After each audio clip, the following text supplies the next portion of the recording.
nee na ginnaaw Bassirou Diomaye Diakhar Faye son excellence ba mu doon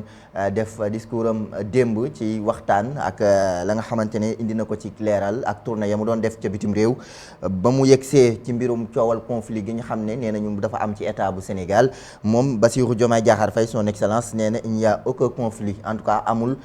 benn conflit boo xamante ne rek am na ci réew mi ci mbirum état beeg la ca aajowu Sud Quotidien xëy na ko ñun ci xët mu njëkk mi dinaa ci ñëwaat ñu dem ci beneen xët ci beneen xibaar wax ci leneen di le quotidien moom la mu xëyee ak ñun tey balaa maa dem ci Walf Quotidien le quotidien nee na après les déclarations controversées du PM ginnaaw kàddu yi nga xamante ne premier ministre daal dina ko yëkkati moom le quotidien nee na Diomaye referme la faille li nga xamante ne moo di coow li ak ñi ci doon yéeyee yàbbi daal dina fatt la nga xamante ne moo di turu ba moom journal Le Quotidien xëyee ko ñun ci xët mu njëkk mi nee na le PM est mon ami nous n'avons aucun conflit sama xarit la te amuñu genn ñàkk déggoo moom journal Le Quotidien loolu la xëyee ñun ci xët mu njëkk mi nee na le seul combat qui vaille c'est celui contre les difficultés jamono ji daal li jot te mu gën ñu yitteel te mu war a doon nag li ñu soxal mooy mbirum difficulté yi ñu nekkee jafe-jafe yi ñu nekkee ñu fexe ba mën cee indi saafara maanaam nekk au-dessus de la mêlée nekk ci li nga xamante ne moo ñoŋal askan wi waaye du ay teesanteeg dàggasante ak payuntoo moom journal bi xëy na ko ñun nee na notre responsabilité est de réconcilier les Sénégalais avec leur justice sunu responsabilité lenn la mooy fexe ba jubale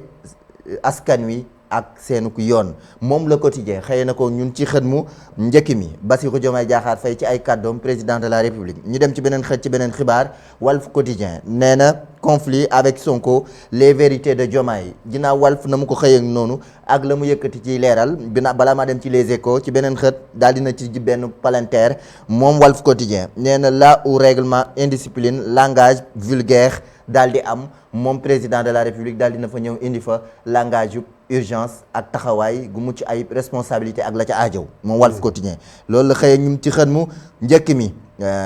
du alité en vue des élections locales jamono ji nga xamante ne xastanteeg wala sax junju ak tëkku mu ngay daal di jib moom président de la République mu nga ca beneenub xët ci beneen xibaar Walf Quotidien xëy na ko ñun ci xët mu njëkk mi les échos la mu xëyee ñun tey nee na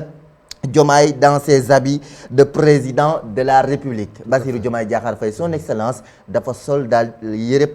président de la République voilà dafa sol yërëb président de la République ginnaaw ba coow li di jib ba avant muy yëgsi avant muy ñibbisi la ñu doon wax naan bu ñëwee ca lay yëy yàbbi daf ko daal di teg fële jublu ci li nga xamante ne moo di responsabilité am te mooy présidence de la République yéen a ngi may dégg tonton waaw vraiment yaa ngi gis Diomaye beneen Diomaye waaw yaa ngi gis Diomaye le président de la République waaw Diomaye l'homme d'état waaw xam nga kooku ki nga xam ne ni dafa incarner la République kooku bokkul ak ki nga xam ne Diomaye bi nga xam ne ni moo nekk parti Pastef il faut savoir faire la part belle des choses ba El Badou mi nekk Walfadjri fii nu mu tuddati Asfiya yi ak El Badou mi nga xam ne ni moom mooy El Badou national du ñu benn la ma war a wax ci biir Asfiya yi kooku Asfiya yi moo ko moom mais la ma war a wax pour le Sénégal kooku Sénégalais yi ñoom ñoo ko moom ku ci nekk nag da nga xam noo war a waxee ak moom tey gis nga Diomaye la mu xam la mu yëg la mu gis njamiy waxal loolu dafa jël une seule personne wala dafa jël un seul parti moo tax bu toogee moom ñëpp di ko déglu rek li mu war a wax rek moom mooy loo xam ne nii dafa soxal réew mi la République bokkul ak nag Diomaye la politique bu demee bureau politique la muy wax bu politique jotee waaw mën na dem summi mbubam politique bi te mbubam président bi teg ko na le mais jamono ji mbubam président bi la sol te moo jot a sol yaa ngi dégg sànq ñuy wax lu réconcilier Sénégalais ak justice waaw mais Sénégalais yi ci boppam lañu réconcilier wu ci seen biir ñun déjà nañu juboo suñu biir ba pare dinaa ci ñëw léegi justice bu ñu juboo suñu biir ba pare mën a juboo justice quand on hérite une situation financière complexe on se concentre là-dessus pour trouver des solutions moom loolu mooy gis-gisam jamono ji ñeen ñi doon xaar lu yëy yàbbi ci wàllum doxalin jamono ji moom président de la République Bassirou Diomaye Diakhar Faye boo doonee ci loo xamante ne ay situation yooyu yu jéggi dayo dafa war nag nga concentré wu ci noo mën a indee ay pexe quand on veut une justice performante on lui concède son indépendance on la libère bu ñu bëggee yoon wu jub bu jaar ci yoon da nga koy bàyyi mu doxal teeyaayu bakkenam. beneen bi ci des moom président de la république ba tey nee na rien ne doit nous préoccuper d'autre que la paix et la stabilité lenn waruñu yitteel lu dul jàmm ak déggoo rek taxawaay gu mucc ayib ci sunum réew. jàmm ci la lépp xaj. mooy li ngay wax léegi. ba tey ci président de la république ak la mu wax nee na j'ai trouvé le pays dans une profonde division. juste dans les foyers. mon premier chantier était de réconcilier maanaam fexe ba juboo am. waaye tamit jàmm am ci réew mi. il n'y a aucun conflit entre le premier ministre et moi. c'est mon ami. journal bi xëy na ko ñun. ci xën mu njëkk mi ville de Dakar jamono jooju Pastef pourtant minoritaire veut s'emparer de la mairie. journal bi xëy na ko ñun jamono jooju nga xam te yaa ngi wax waxu Pastef ak mairie bu Dakar donte ne ñoo fa gën a néew nee nañu fi mu nekk dañoo bëgg a moom wala nekk ca mairie ba moom les échos loolu la xëyee ñun. xibaar yee ko xëy ak tey ci xët mu njëkk mi ñu dem ci enquête la mu enquête tey jilee Diomaye Faye calme le jeu jamono jooju moom président de la république Bassirou Diomaye Diakhar Faye mu ngay dalal xel yi beneen palanteer tijji na ko moom enquête nee na ce qu'on reproche à Badara Gadiaga ak ñeent ya ñu teg ci ndoddom ba daal di ko teg kaso tëj kaso enquête xëy na ko ñun ci xët mu njëkk mi laas nee na il n'y a aucun conflit entre Sonko et moi dëggalaat na ko ci xëtum laas moom journal bi xëy na ko ñun ci xët mu njëkk mi tonton yaa ngi koy wax léegi l'observateur nee na Diomaye cache face au clash Diomaye cache face au clash jamono ji nga xamante ne ñu ngi wax wàllum clash moom président de la République Bassirou Diomaye Diakhar Faye ci mbirum cash lay yëngu. waaye xam nga li ñuy wax ñu ne ku ko tal ak ku ko talul. ki tax nga tal ka talu ko. voilà moom fi mu nekk nii. parce que tey la responsabilité bi nga xam ne ni moom la yàlla jox njiitum réew. bokkul ak responsabilité bi nga xam ne moom la yàlla jox keneen. déedéet tey fi mu nekk nii yow mi contre Pastef. votel Macky Sall.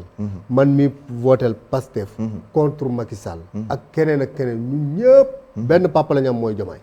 Faye le président de la République. waaw ci sa biir kër. daf ci am doom ja ngay yónni mu dem. am doom ja ngay yónni demut. léegi nag bu ceeb bi bu ñu yàkkee añ bi. ndax da nga naan doom ji nga yónni demul doo añ. déedéet. da ngay bàyyi mu añ. waaw noonu nag le président de la république war a taxawee jaboote ñëpp. jaboote ñëpp. te ki nga xam ne nii dafa ko day wax ci yow. wala muy def ci yow. yow nga ne ci leneen woon ko ni taluma la. kooku dina mujj yow. noppi. wax dëgg yàlla koy xuloo koo xamante ne faale bu yàggee mu moo la gën. dina waaw. vraiment jikko ji daal vraiment séduire na ma. waaw jikko ji daal vraiment. séduire na ma wane na président de la république wane ni président de la république la. te nag président de la république nag tonton Gallo du jaaxaan. du jaaxaan am na lu yàlla di def ci yow. wax dëgg yàlla fadla bi yadillah yuti. non du jaaxaan. l'observateur en tout cas loolu la xëyee ñun tey ci xët mu njëkk mi Diomaye cache face au clash ginnaaw ba mu ci defee jeu de mots ci wàllu situation financière bi réew mi nekkee ak problème yi ñu nekkee nu ñu mën di def ba indi ci saafara taxoon mu dem tukki ji ba indi lëkkaloo ci diggante réew yi nekk ci àddina wërngal këpp rawatina ci États-Unis moom journal l'observateur xëy na ko ñun ngir ña nga xamante ne ñoo di chef d'entreprise ya nekk ci États-Unis mën a ñëw indi seen i financement ak seen i entreprise ci biir réewum Sénégal moom l'observateur ne en tout cas Diomaye cache face au clash jamono jooju loolu lay xëy xëntee Vox Populi la mu xëy ñun tey nee na Diomaye réaffirme son amitié à son PM mais reste droit dans ses bottes de président moom journal bi xëy na ko ñun xaritam la waaye ba tey mu ngi daal di dëggal taxawaayam ci présidence ga mu doon président ba mu doon jamono jooju justice ci wàllu yoon Lat Diop dañu ko daal di bañal liberté provisoire moom journal l'Observateur Vox Populi la mu xëy ñun tey nee na Diomaye réaffirme son amitié ci xën mu njëkk mi da àndandoo mag premier ministre ba tey dara amul ca lug na sax bu ñu sukkandikoo ci xën mu njëkk Vox Populi ak kaddu yi kii di président de la République Badara Gadiaga placé sous mandat de dépôt pour un chapelet d'infraction yenn la ñuy teg ci ndodam bëri na ba tax na ñu teg ko kaso moom tribune xëy ak ñun ci beneen xët ci beneen xibaar bala maa dem ci l'info nee na le Sénégal encore dégradé par standard et pousse moom journal bi xëy na ko ñun ci wàllug dette publique yi jamono ji mbirum borim Sénégal ak la mu am ci taxawaay moom tribune xëy na ko ñun Pastef transformé en parti état ne cherche plus à construire un débat démocratique bu ñu sukkandikoo ci Bougane Gueye Dany borom tribune ak la mu yégal tey ci xët mi nee na nag Pastef ci mu nekk nii la mu bëgg mooy transformer état bi mu doon état parti état maanaam parti boo xamante ne mooy doxal état bi lépp ca état ba ñoom ñoo koy daal di aakimoo seetatuñ ngir mën a doxal wala sax teg débat boo xamante ne ku nekk daf cay am wàllam bu ñu sukkandikoo ci tribune di kàddu yi Bougane Gueye Dany ci xëtum tribune ñu dem ci beneen xët ci beneen xibaar di l'info la mu informé nee na greffage perruque et xeesal interdit au grand théâtre tonton nopp dalooti na injonction sexiste greffage perruque et xeesal interdit au grand théâtre loolu maa dina sotti en tout cas moom leen foo xëyee ñun ci xel mu njëkk xam nga bon bu ñu newoon moi j'aime pas bon kii Gallo man rafetlu naa arrêté bi de xam nga lan laa bon li may jaaxal mooy greffage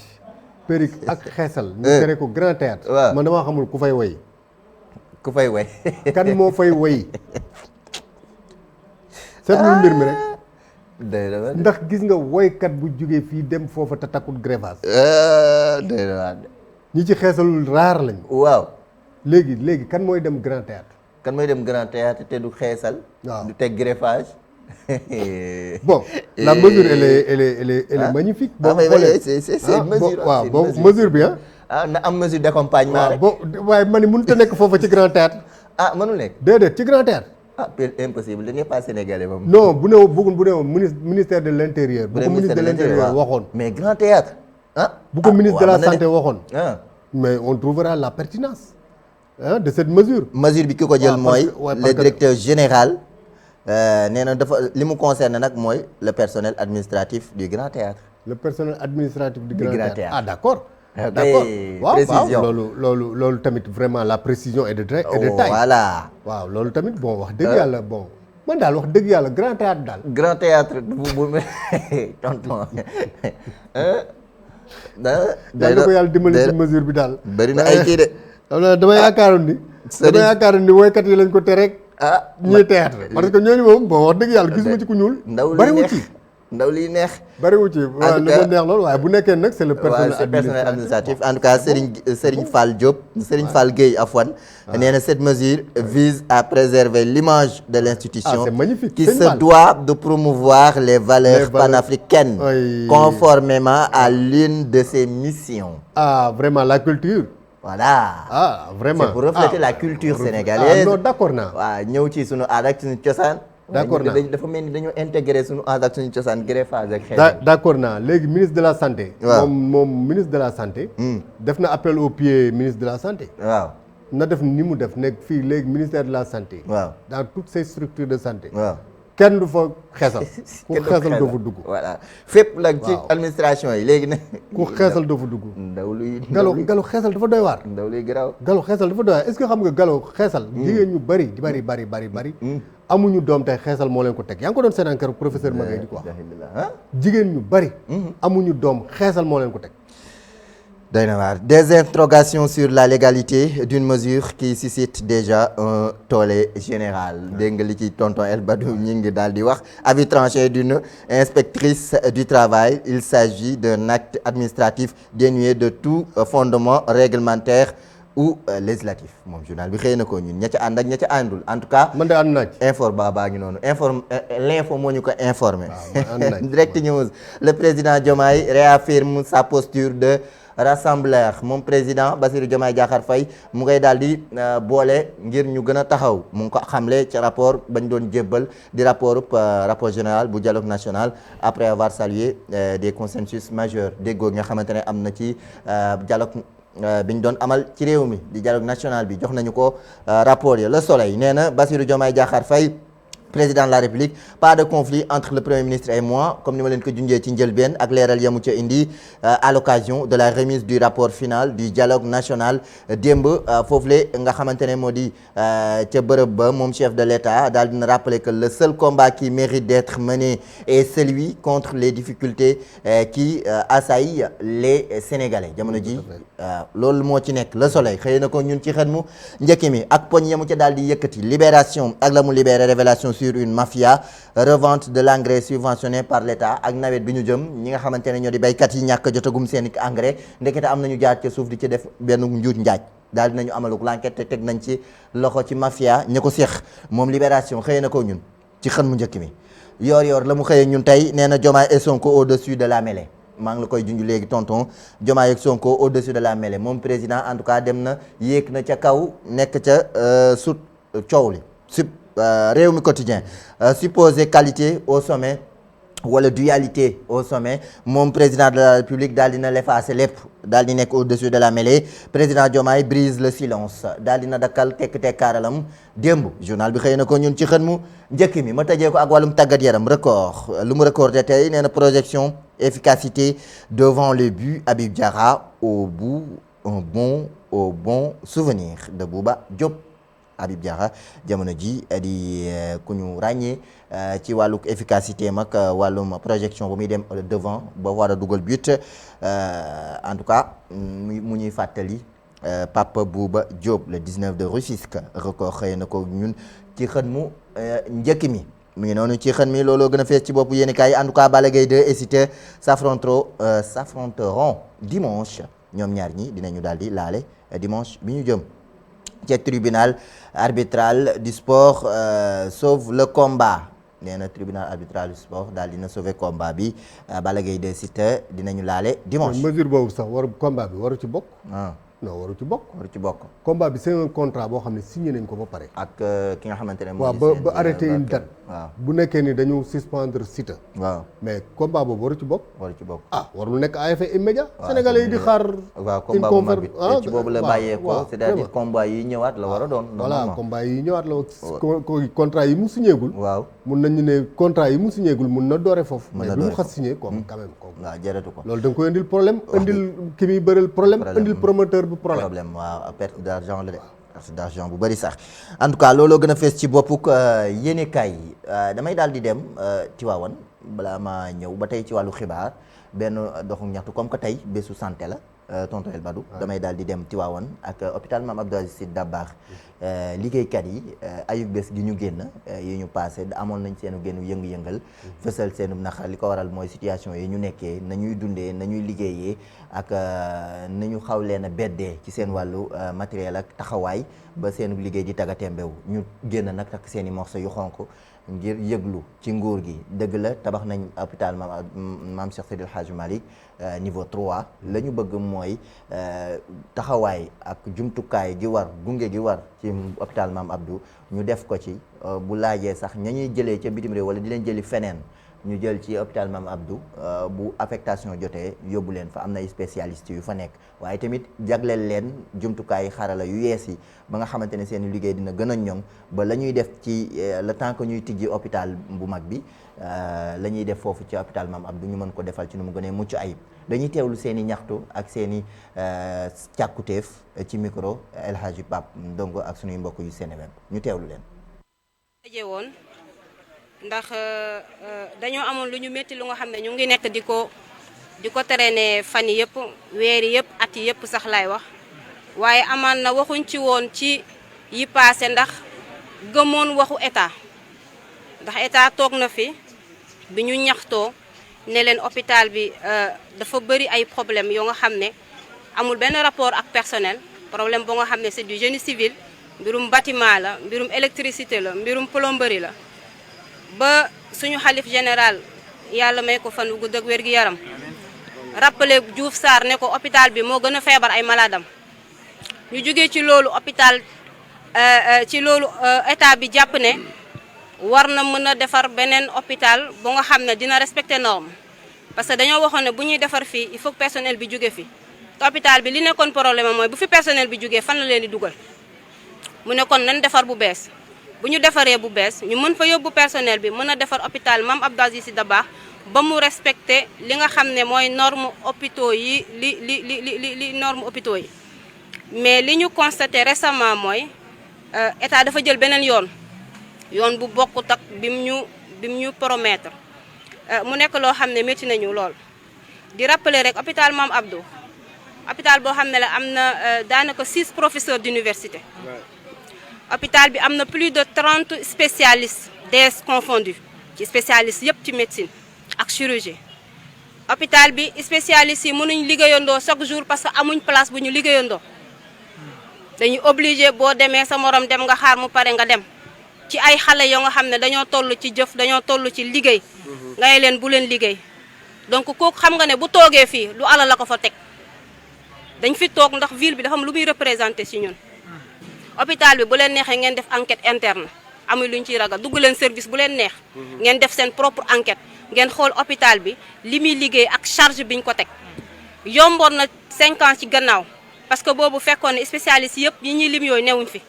mais spécialiste bu nekk bu ñëwee ay malade dañuy ñëw te malade fu mu ñëw fu nekk dañuy bëri suñu bëree nga dem ba hôpital bi attanatul malade yi fii nekk dama jël exemple sama bureau maire yi dañuy ñëw amuñ toilette sama bureau lay génn ma baleen ñu dugg ci toilette bi mais loolu dafa rafetul da ngay dajeeg malade mooy la fan la toilette mekk yow rus nga parce que xamoo lan nga koy wax xamoo loo koy wax da ngay dugg ci salle d'hospitalisation ba nga xam ne amul